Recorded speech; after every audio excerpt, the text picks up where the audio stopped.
as you can tell by the title, I'm going to review Death Before Dishonor 8, which was on pay-per-view in June, and it was at the start of June. I understand that it's just about to become August, and I'm a lot late. It's not just a bit late, it's a lot late with this one. I understand. So, my good thanks to my friend Heather. You know her as the Nutty Rock Chick.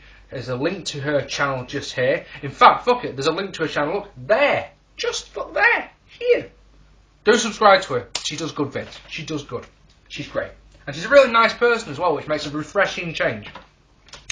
So, what I'm going to do is I'm going to do my standard play-by-play review for most of the matches. I'm not going to go through all of them, because even with YouTube's new 15-minute time upload, I'm still expecting this to be a long review, okay?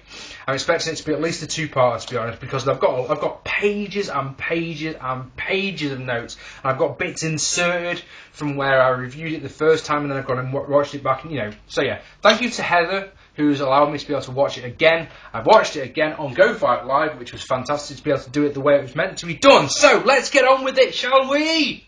Yes, we shall.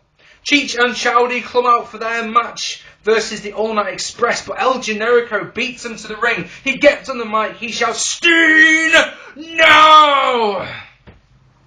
Which is lovely, brilliant, fantastic. Carino comes out, he's wearing a suit. He says that he's calling the shots, not Generico. Generico says, "Steen, no!" It's brilliant, it's brilliant. That's all he says. All he says is Steen now. Fantastic. Carino says he's wearing black because it's Generico's funeral, but Steen gets in the ring and says it's okay. This ends now. Now that, ladies and gentlemen, is a great way to open a pay-per-view. I think you'll agree. So, Kevin Steen defeat El Generico in a superb match. Let me tell you about this one. The crowd is super hot. They brawl on the outside. El Generico inside. I'm going to either say El or Generico, because basically it's a pain in the arse writing El Generico every time. So a lot of the times I just wrote L. I'm sure you know who I mean if I say L. Fair? Yeah, good. Generico gets 2 off a crossbody. He hits a nice leg lariat. A tornado DDT is countered into a backbreaker by Steen, who takes control with a super kick and a cannonball in the corner and a stiff forearm. LC comes back with a clothesline and a Michinoku driver that gets 2. Steen goes for a package pile driver on the apron, but it's countered into a backdrop on the apron, which has got a sting. Generico dives through the ropes into a tornado DDT. It gets an ROH chant, and fuck me, does it deserve it. If you can't imagine what I'm saying, yeah? Right, imagine the ring corner. Yeah, like that. You've got Steen here, Generico here. Yeah? Generico flies through the ropes, yeah, and manages to, while he's in midair, grab hold of Steen and tornado DDT him in one motion. Now, bearing in mind that I'm a DDT mark, at the best of times, I'm literally shouting at the screen, "Oh my fucking god!" It's almost a bad thing that I'm watching this on my laptop, because if I haven't, I probably would have leapt out of my chair. You know, the laptop would have gone flying, and it's a £1,000 Sony Vaio laptop, and it would have been destroyed. But, you know, when you're thinking in the back of your mind, it might just have been worth it that time. No, it wouldn't, but you know. Anyway, Splash gets 2. Steen comes back as Generico with a pump handle neck breaker and a powerbomb for 2. They trade strikes, then kicks. Generico hits a half Nelson suplex, but Steen completely no-sells it and lariats L down. Sharpshooter by L. He goes for a brainbuster, but it's countered into a package pile driver that only gets 2. Kevin Steen's finisher only gets 2. This is awesome, chant, and it's fully right. This is absolutely fucking awesome. Steen goes for a swanton bomb, but L gets a knees. L gets the knees up. Sorry, L gets the knees. I don't even know what that means. L goes to the top rope. He goes for the top rope brainbuster, but Steen bites the hand. He grabs a wrench and uses it and hits a pump handle neck breaker off the top rope for the win. Good God! It's a 4-star opening match. The opening match is a 4-star match. Probably the best opener you'll see on a pay-per-view this year. Strike me down if I'm wrong. Challenge you. If you can find a better pay-per-view opener this year, please let me know in the comments box. Please I'd love to know. I'm not expecting there to be a better pay-per-view opener for the rest of the year, I promise you that. And I feel sorry for the match that comes next. And this is the important one, I feel the right man won. This feud's only just getting started in the ring. It started back at Final Battle in December of last year. I think this feud's just starting to warm up, you know. This one could, you know, oh, god damn. I feel sorry for these two men, because these two are going to fight again. I'm going to have to top this. Oh, dear. So, next, a match that I wasn't expecting to be good and was a lot better than I was expecting. As the All Night Express defeated Up in Smoke in a good match. Yeah, this is the first match of the night where my rating changed. Because originally this was a 3-star match and my rating after the second viewing is a 2 3/4. Not a big difference, I know, but you know, just thought I'd let you know. So, we got a nice springboard double arm drag by Cheech. Wasn't Cloudy, who's part of Up in Smoke, wasn't Cloudy the manager of the Body Donners? Sorry, wrong Cloudy. There's my best joke of the month. Fuck yes, that's a good joke. Atomic drop roll by Spinebuster gets 2 for King, who then botches a springboard leg drop. As you can imagine, the crowd absolutely eat him up for that one. He connects a second time. The heels control until Cheech gets a hot tag. He hits a nice kick round the ring post, and he gets 2 off a fisherman suplex. Both try to do some combo moves as they are both countered. Then King and Titus hit a nice power slam neck breaker. Power swam. So there's another one. Power bomb and neck breaker connection combo. What the fuck am I saying? Powerbomb neck breaker combo for 2. Is that hard to say? Really? It's late at, well, it's not late at night at all. I don't know. I've got an excuse. I'm just pumped up. You know, I'm happy and excited. Like, yes. You know, good show. Very nice double team DDT, get 2 for Cloudy. Up in Smoke combo. Titus hitting a partially Cloudy, a one night stand, which is a swinging back breaker and diving knee drop, get the win for the All Night Express. Yeah, 2 3/4 match this one. Not bad at all. King gets on the mic and puts over the match. He also puts over their manager, who is Austin Aries. Austin Aries comes out, cuts a promo on Delirious, and then Delirious comes out and he's wearing red. Now, I'm not going to tell you much about this match. But suffice to say, this one, in my opinion, was a lot worse than it probably could have been. This match could have been happily a 4-star match with these two. But for me, this is the second match of the night where my original rating for this one was a 3-star. But it's a 2.5-star match, this one. It's too short, in my opinion. And to be honest, well, Austin Aries wins by disqualification, and I don't like that.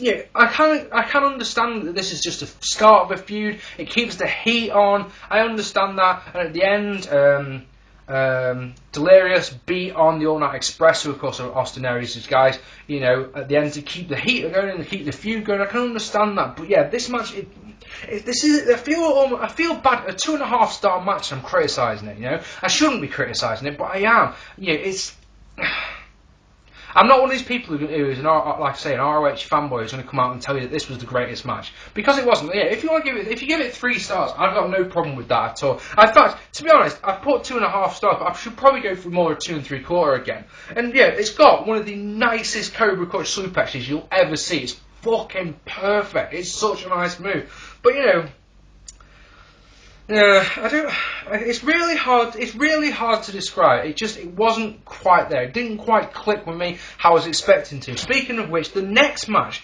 didn't quite click with me as well. As Roderick Strong won a 6-man Toronto Gauntlet match. Now this was an interesting one because for me it was weirdly booked, and it's a very hard match to rate because it started off, yeah, it's an elimination match, yeah, it's a Gauntlet match, as you know, so it's elimination rules and all that. Eddie Edwards and Tyson Dukes, damn, I said douche then. Tyson Dukes started off, and these two had a very, very good little match. This one lasted, you know, a good 15 minutes or so, back and forth stuff. Now, might not have been 15 minutes, but you know, they got a decent amount of time. Yeah, and it was decent. But then, when Deuce got the win, he eliminated Eddie Edwards, and Daivari came out, right? And Daivari won in absolutely no time at all. He eliminated Deuce in, what, a minute, if that, right? Then Colt Cabana comes out, he's the next guy, and he eliminated Daivari in less than that. right? And then Steve Corino came out, and you're thinking, wow, Steve Corino, Colt Cabana, this is going to be good. And it just wasn't at all. It barely lasted more than a couple of minutes. Colt got the win, and it was made to look, in my opinion, like it was a fluke. And then Colt Cabana versus Roderick Strong, well, that one didn't really do it for me either, to be honest. This one, so like I said, in total, 3 stars, because the actual wrestling action was, was perfectly adequate. It's, nice to watch. It's just like I said, the booking was really, really strange. And at the end of the day, a match like that's hard to rate because it's 6 at the end of the day, individual 4, sorry, 4 or 5, 6, however many it was, individual matches. Hard to rate. You sat there racking your brain going for ages, going, what the hell do I give this? In the end, like I say, I gave it 3 stars. So then we had the intermission, which some people don't like. I have no problem with it at all. You have intermissions on pretty much every wrestling show that isn't televised, don't you? You always have an intermission. So yeah, just because they put it on a pay-per-view, it gives them a chance to, to show some biz, to hype some stuff. No problem with that at all. In the intermission, Steen and Generico brawled, and it culminated in a nice little moment as El Generico choked out Steen with a tie. Fantastic. That's guaranteed to put a smile on anyone's faces, yeah? After the intermission, sorry, it's very, very warm tonight. After the intermission, Jim Cornette came out, and basically he put over Toronto, and he put over Ring of Honor, and yeah, everyone was happy. So, 3 more matches, and these 3 matches, 1, 2, 3, 4, take up 5 pages of notes. That should tell you how good they are. So, match number 1 of 3. Christopher Daniels defeated Kenny Omega in a superb match. So we got some very it's weird because my notes for this one aren't very long. But when listen, basically at the start you got some very nice mat and chain wrestling. They do this for like 3-4 minutes, and it'd be ludicrous to write down every move they do. But it's suffice to say, they do a lot of into it. Crowd are fully into both men. After a good 5 minutes of beautiful chain and mat wrestling, Daniels hits a neck breaker off the apron that then goes to work on the neck with a half Nelson chinlock. Leg lariat and a back suplex keep Daniels in control for a 2. Vertical suplex and an Arabian moonsault into a crossface is so nice by Daniels. You're like, damn, Daniels really hasn't lost a beat at all since he lost TNA at all, has he? Since he left TNA, since he lost TNA. Where's my TNA gone?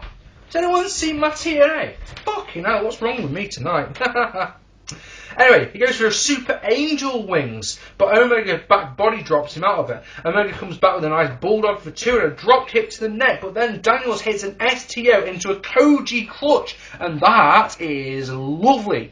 Fantastic stuff. Oh yes. The fall from grace gets 2, as does a neck breaker. Angel's wings is countered into a reverse power driver for 2. An enziguri by Omega, who runs into an urinagi. Best moonsault ever misses. A Rana by Omega. A 2K1 bomb gets 2 for Omega. Angel wings only gets 2, unbelievably. Like, wow. Really? A spin kick and a dragon suplex and a Hadouken, they only get 2 for Omega. At that point, I was like, yeah, that's where Omega wins. But no, somehow Daniels kicked out. He hits the absolutely superb SGO that puts Omega on the back of his head, and the best moonsault ever gets the win. It's a 3 3/4 star match, this one. It's interesting, we probably would have got 4 stars for me, but at that point, like I just said, because I was absolutely convinced that Kenny Omega was going to win throughout the whole thing, because basically Christopher Daniels was beating the living tar out of him, like really giving him a damn good thrashing. And I'm expecting all the way through this for Omega to pull out the big comeback, bam, bam, bam, bam, done, 1, 2, 3. But no, like I say, a dragon suplex is one of my favourite moves. Absolutely love it. That Hadouken is superb, and you're just like, that's it. Oh my God, he kicked out, sort of thing. So it had that element of drama in it, but at the same time, it was starting to feel like a bit of a squash, to be honest, and that's why it doesn't get the full 4 stars.